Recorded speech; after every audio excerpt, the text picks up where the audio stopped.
Welcome to this recording of Diverse Voices, Alternative Sources.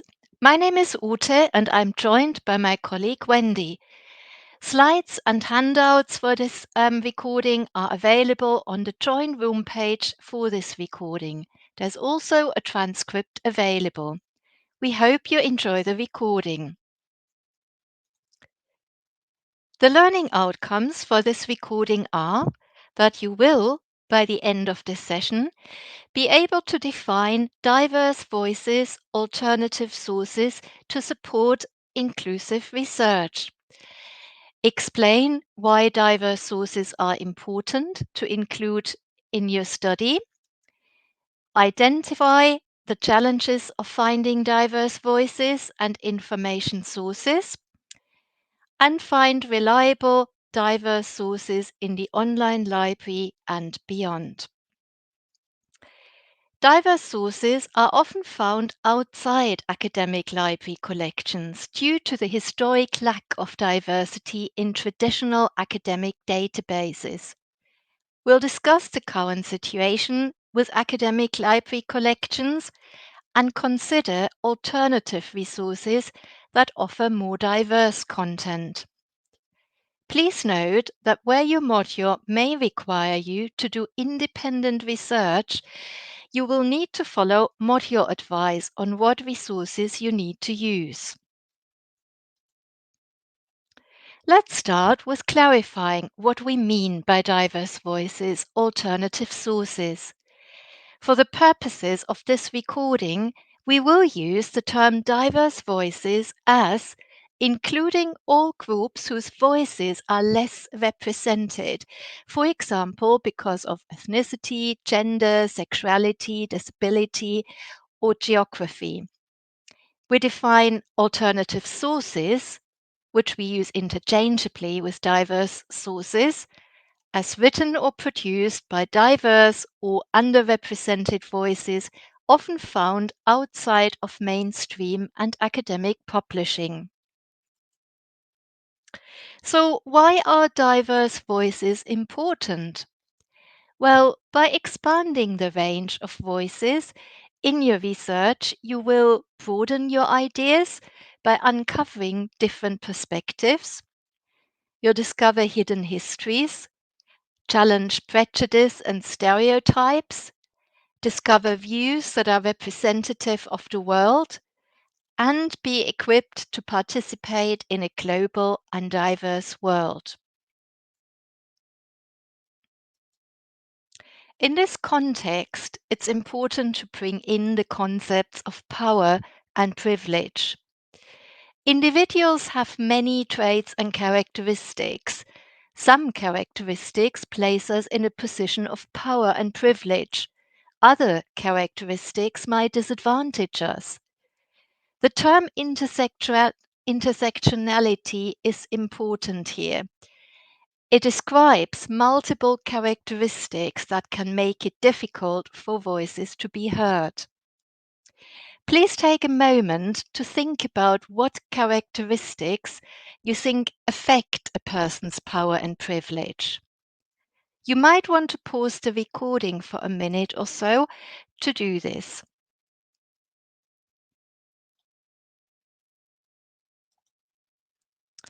This slide shows some characteristics that affect a person's power and privilege, such as gender, skin color, geographical location, and neurodiversity. You can find more characteristics on Sylvia Duckworth's Wheel of Power, to which I've given you a link on this slide. And here it is displayed on this slide in full. Let's now look at academic sources and the peer review process. A high standard for academic information is peer-reviewed journal articles and academic books. Peer review involves an article being submitted to scrutiny by other academics prior to publication. Academic books go through a similar process. Articles and books can be obtained usually by subscription in academic databases such as Scopus, Web of Science, and EBSCO. If peer review results in high standard information, why might there be problems with the process for underrepresented voices? You might want to pause the recording briefly to think about this question. There are challenges for diversity in academic publishing. The peer reviewers are generally successful academics, mostly based in the global north. Academic publishers are also mainly based in the global north and have tended to focus on authors from that region. The Oxford English Dictionary defines the global north as the countries of the world which are characterized by a high level of economic and industrial development, as opposed to the global south, which broadly refers to the regions of Latin America, Asia, Africa, and the islands of the Pacific. Articles must be written in a certain format when they are submitted to a publisher. And this can be hard for researchers whose first language is not English and who may not have access to the expensive prestige journals in the first place.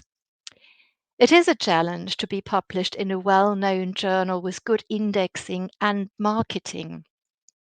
To be indexed in one of the main academic databases, a journal must meet strict selection criteria, which presents a challenge for some journals. Newer e-journals, for example, are often not covered by the big databases. Scopus, Web of Science, and JSTOR all require evidence of publication history and volume. Underrepresented voices are read less and therefore cited less. Generally, publications that don't follow the traditional article format often don't get included in the main academic databases. And English is currently the dominant language of academia, so publications in other languages are often less frequently included in the main academic databases. So this can be illustrated by having a look at this slide. So while there is evidence that publishers are recognizing the challenge and there are improvements in the inclusion of global voices in the larger databases, the graph on this slide of the number of journals indexed by region in the database Scopus in 2023 shows that the number of publications from the Middle East, Africa, Central and South America are dwarfed by the number of publications from Western Europe and North America, even though 20% of the content in Scopus is published in a language other than English. So, if we are making a conscious effort to include more diverse sources within our research, we will need to uncover information about the authors. This slide covers some of the ways you might approach this. So what you can do is that you can run a search on the internet on the authors' names and affiliations. You can look at their profiles on their institution's websites and on social media such as LinkedIn and Blue Sky. Look out for self-identifications, for example, use of gender pronouns, and also check their country of residence. And please know that it's not always possible to identify the categories authors would come under. In that case, don't make any assumptions. We have mentioned that diverse voices are underrepresented in mainstream publishing and academic databases earlier on. However, there are tools and filters in the databases that you can use to find information about the author and their country of origin and affiliation. So we'll demonstrate these options later in the session. And here's an activity for you. Spend about 3 minutes researching the author Meg John Barker. A good place to start might be their book, Barker MJ 2013, Mindful Counseling and Psychotherapy, Practicing Mindfully Across Approaches and Issues, London Sage. So find out what you can. Use a web search about the author Meg John Barker to do this. And pause the recording here to do this activity and then resume the recording.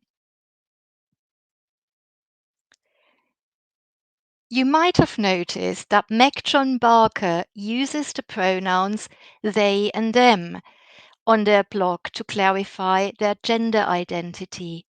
The purpose of this exercise is to explore the process of looking for information about the diversity of an author. Our example, Meg John Barker, is a well-established author based in the UK who writes on creativity, gender, and sexuality. Their work is available in traditional academic databases and retrievable through our library search engine, Library Search. As we saw earlier when we discussed power and privilege, some authors have characteristics which are both underrepresented, for example, in this case, gender identity, and privileged. In this case, um, they are an white academic from the global north. So you can see Meg John Barker being an example of this. And other characteristics we might want to think about, but which are more challenging or might be more challenging to discover, can be disability and sexuality. They are not always easy to determine. Ethnicity is also not always straightforward to determine from a photo and a name. So, here are some suggestions of what you can do if you want to include more alternative voices and diverse sources in your reading and research. The library has a collection that shows resources that represent a range of voices. Follow the link on this slide to find out more. You often find some examples of diverse voices and sources in your module material as well. And it's a good idea to follow diverse academics in your subject area. We've provided a link with suggestions on this slide. Some content in library subscription databases include diverse sources too. So unless your assignment tells you otherwise, you might want to spend more time looking at grey literature. So I'm going to explain what I mean by grey literature at this point. A loose definition of grey literature is that it's literature not published for commercial purposes. Examples of grey literature are blogs, conference proceedings, different types of reports, and social media posts. Grey literature can be found by going to an organization's website or by an internet search or following links in other sources. Grey literature needs to be evaluated carefully due to the lack of peer review when it's published. That brings us to the to evaluation, and we now want to look at how to evaluate the quality of the resources we find, especially as many of them might not be peer reviewed. We will have to make sure that they are reliable resources. So you might have come across the prompt evaluation framework, which is frequently used at the OU. And this is used for evaluating sources. PROMPT is an acronym, and its letters stand for provenance, relevance, objectivity, method, presentation, and timeliness. In terms of diverse perspectives, provenance is very important. Find out what you can about the authors of any sources you use. Consider all your reading. Does your research include a range of different perspectives? Are there any points of view that you have not considered? And do the authors state clearly the viewpoint they are taking and their positionality?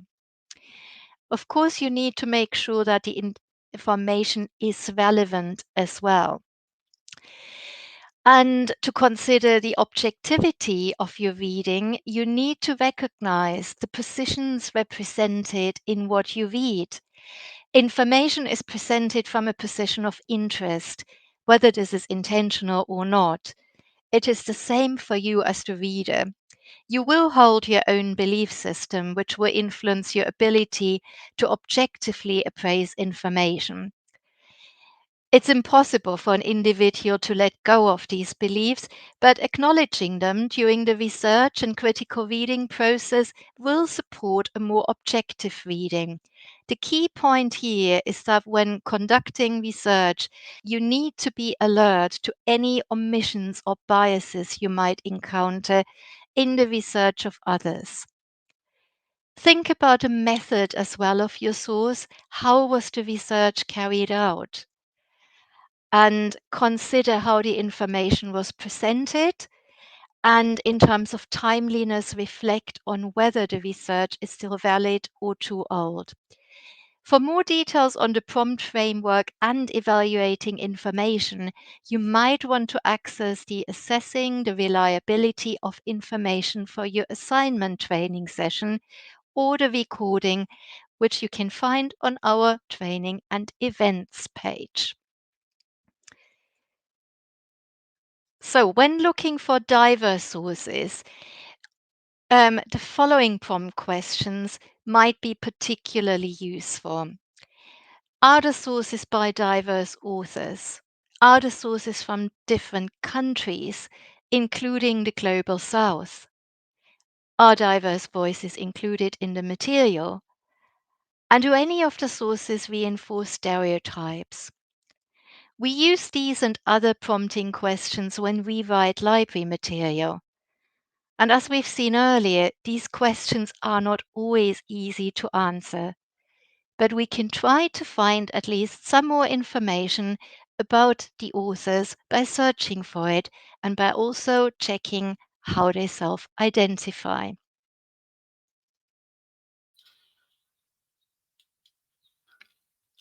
We'll now show you how to find alternative sources on a topic and how to quickly evaluate them. We'll start by looking at how we might use a library to search for sources that include diverse voices. In this case, voices from the Global South or underdeveloped countries. We will use the topic, how cash crops, for example coffee, provide food security in Ethiopia. We'll then ask you to search for some alternative sources and select sources using our pointers. I'm now going to share my screen, and you should now be able to see the library website. So we'll start with library search, which searches across many of the library's collections. I'm about to enter the search terms, cash crops and coffee and Ethiopia and food security.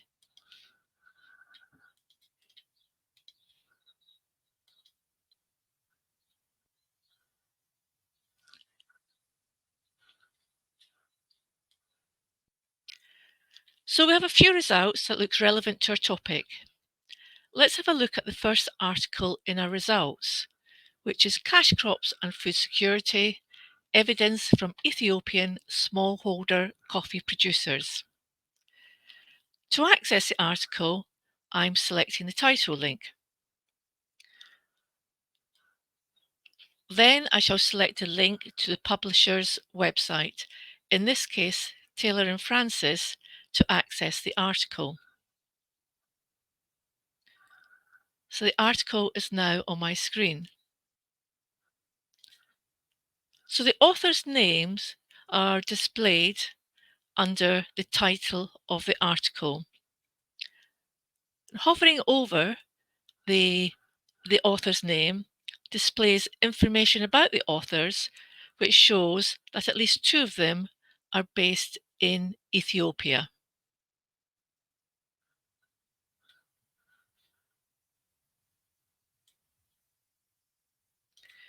The abstract, or summary of the article, outlines how the authors collected data from 1,600 Ethiopian coffee farmers.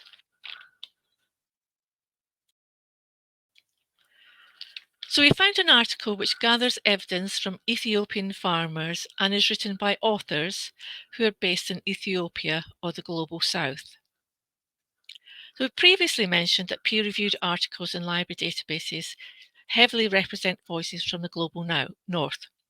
However, it is possible to find articles written by authors from the Global South, although this may vary depending on the topic.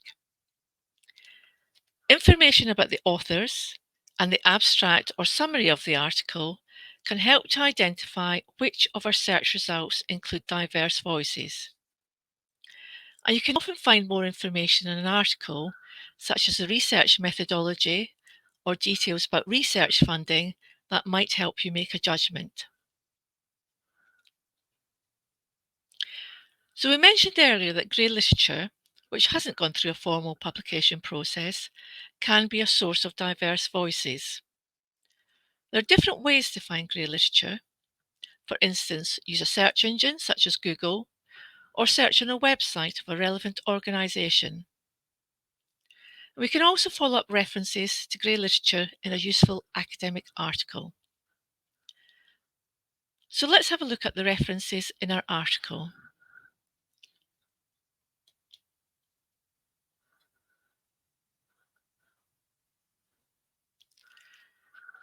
So the article references include journal articles, books, and grey literature. We can identify journal articles and books from the references. For instance, reference 5 is a reference to a journal article. It indicates the journal title, the volume, and the issue number. Whereas reference 7 is a reference to a book, which includes the book title, place of publication, and publisher. A reference to grey literature, often a report or working paper, will include the name of an organisation. For example, in reference 11, the organisation is the World Bank. So many of the authors listed in these references are linked to organisations from the Global North. And much of the grey literature, for example, reports from organisations such as the World Bank, that's in reference 11 and 12, or the Centre for African Studies, in reference 15, are from organisations based in America or Europe. So while grey literature can provide access to diverse voices, grey literature, like peer-reviewed journals, may often provide a perspective of the Global North. So you may need to select your grey literature carefully.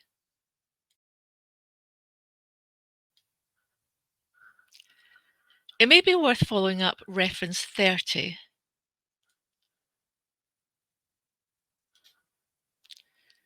which is to a report from the Addis Ababa International Food Policy Research Institute on household perception and demand for better protection of land rights in Ethiopia, as the organisation appears to be based in Ethiopia.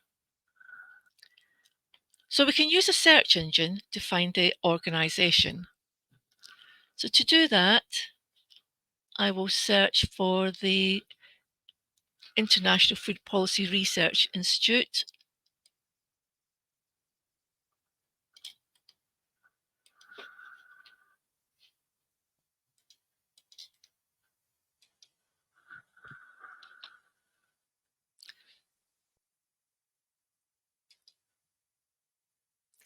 And once I've accessed the organisation's website, I can search for the working paper that we identified in the list of references for the journal article.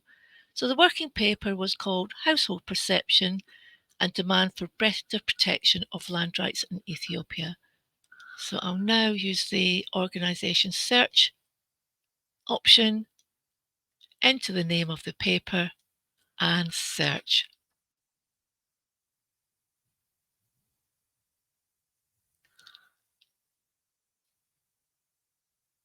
Okay, so we have a few results. And if I scroll to the bottom, I can see the paper we're looking for, Household Perception Demand for Better Protection of Land Rights in Ethiopia. So I'll select a link for more information.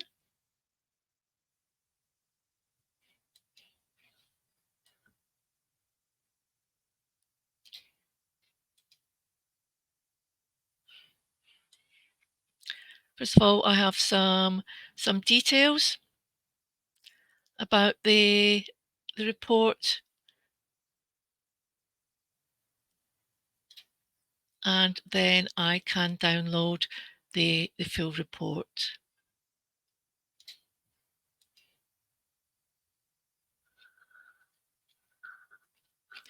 And you may also find other relevant papers on this website. So if you find a useful organisation, it's often worthwhile searching that website for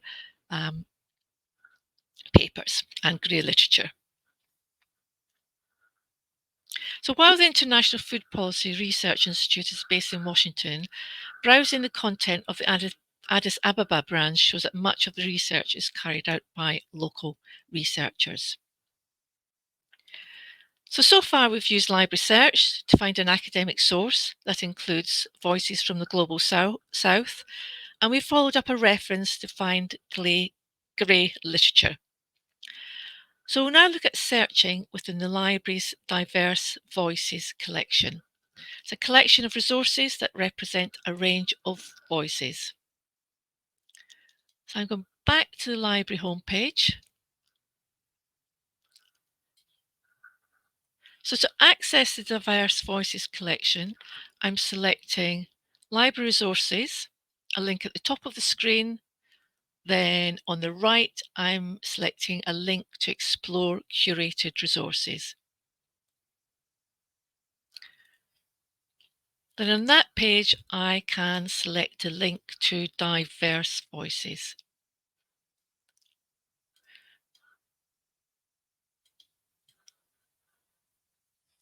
So I've now accessed a page which includes different types of resources which explicitly seek to provide access to writers and resources from diverse groups who are typically underrepresented in commercial publications such as databases.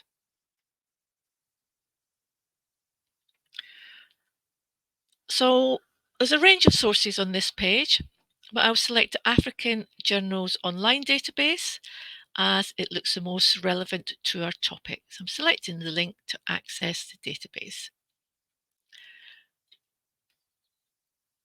So the database is a platform of African published scholarly journals.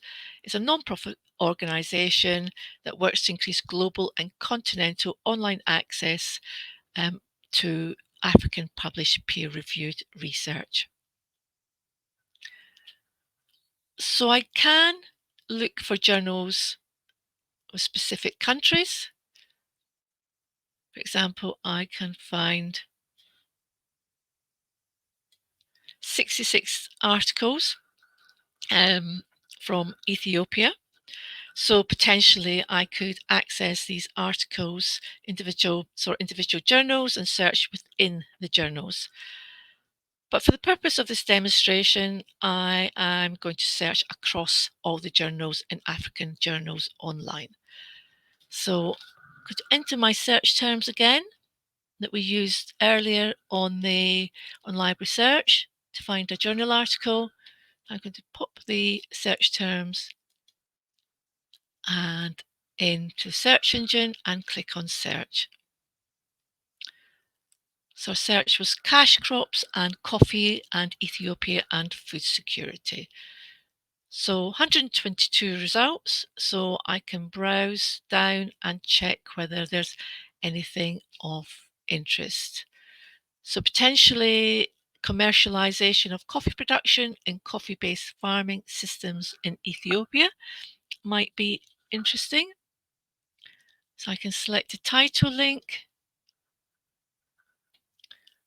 And first of all, under the title, we have a list of authors, and information about the authors just shows that they're both based in an agricultural research centre in Addis Ababa. And to access the full text, I can simply download the PDF, which is to the left of the title.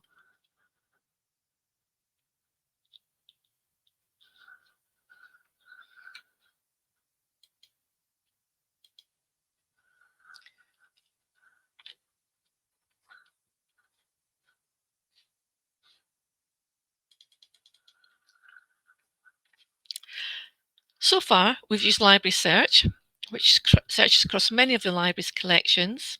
We found an academic journal article, followed up a reference, and we've explored resources in our diverse voices collection. I'd now like to look at one of the library's databases, Scopus. It's a large multidisciplinary database that was mentioned earlier, and we'll look at its refine options and how it might help us find diverse voices. So to find Scopus, the easiest way to do it is just to use library search. So I'll enter the name of the database into library search, select search, and the database will appear. So if I select a link to Scopus,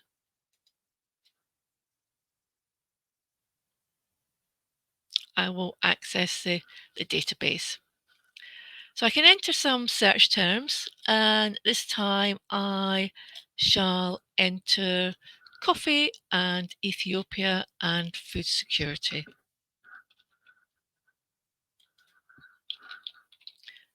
And this time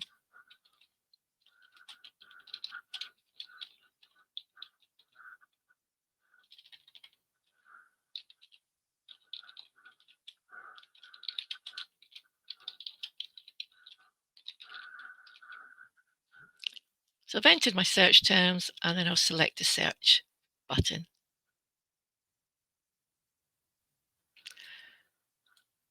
So a number of results, we've got 47 results.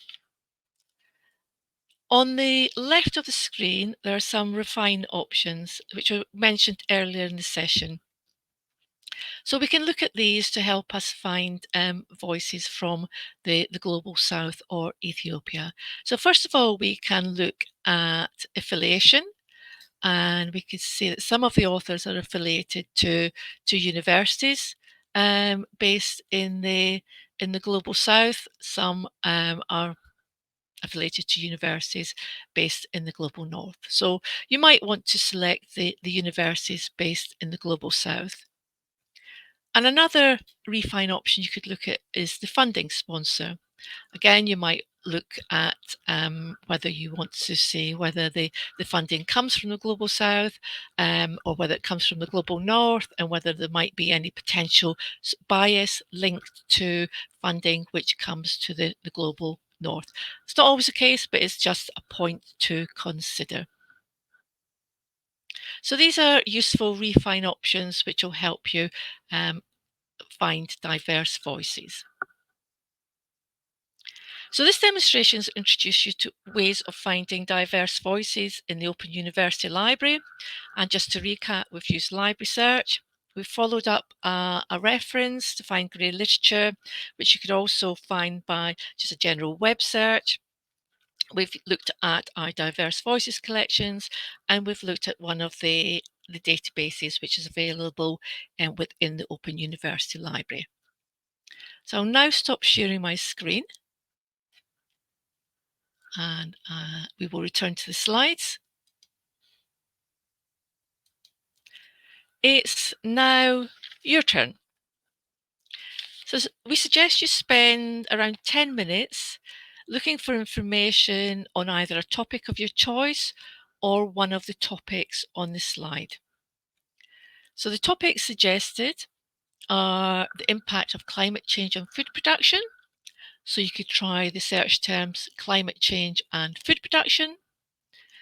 A second topic is community participation in healthcare.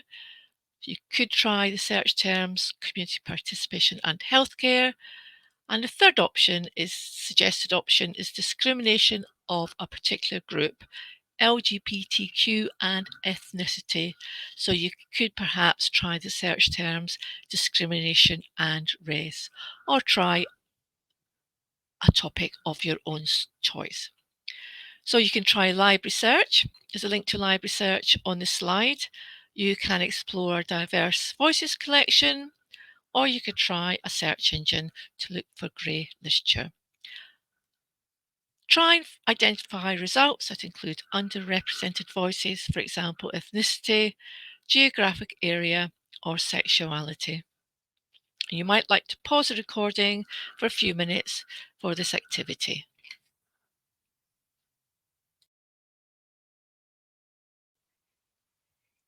If you would like more information and guidance on the topic, you can follow the links on this slide. The first link, Diverse Voices, Alternative Sources, is a companion activity to this recording.